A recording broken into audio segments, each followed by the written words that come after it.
Good morning, friends. Mid-thoracic mobility. This is one of my favorite exercises. Now, when you're looking to mobilize the middle back, a good assessment as to whether or not you're actually moving from the middle back is to know what your pelvis is doing. If your pelvis is moving around uncontrolled, then there's a good chance that you're not getting as much flexibility in your middle back, and you may be moving too much from your lower back. So let's get into a position where you can sense what the pelvis is doing. I want you to think about your sit bone connection to the ground in this one. You can also do this one seated on a chair if you don't have the flexibility to go into a seated V. You can also sit on like a pillow or an Aerex pad or something that elevates your pelvis a little bit if you don't quite have the mobility in your inner thighs to get a seated V position. I don't recommend doing this one with the legs extended in front because many of us, the hamstrings are so tight that it ends up pulling the pelvis into posterior tilt. And then you aren't holding that nice lifted neutral spine that allows you to stabilize most effectively as you go through your middle back exercise. So here I'm going to go into my seated V.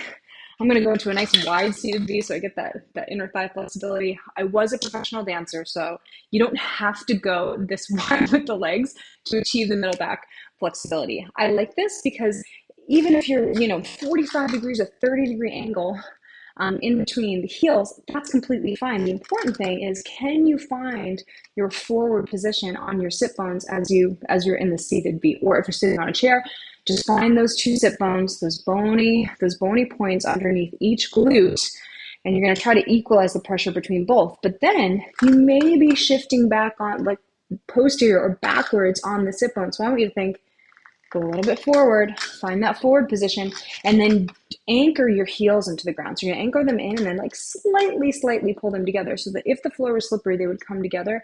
What is that doing? It's engaging your inner thighs while you mobilize them. That's a really important component of effective mobility exercise. So a little bit of engagement, blood flow, anchoring in the pelvis, the SI joint, this whole area. Now, I do have a stick today. I like this because it also is mobilizing my pecs. You can here put this on your middle back like this. You can also use a foam roller, a broomstick, whatever you have. Now, you're going to put that stick or that broomstick, that foam roller at the point where you visualize yourself moving, right? See how I'm rotating, and by using a feedback tool like a broomstick, a foam roller, something that's keeping your arms still, it's making sure that you're not only moving from the arms and thinking that you're rotating from the middle spine. How many times you see people doing this for their mid-thoracic mobility exercise? While it's not a bad shoulder mobility exercise, it's not really doing a lot for the middle back.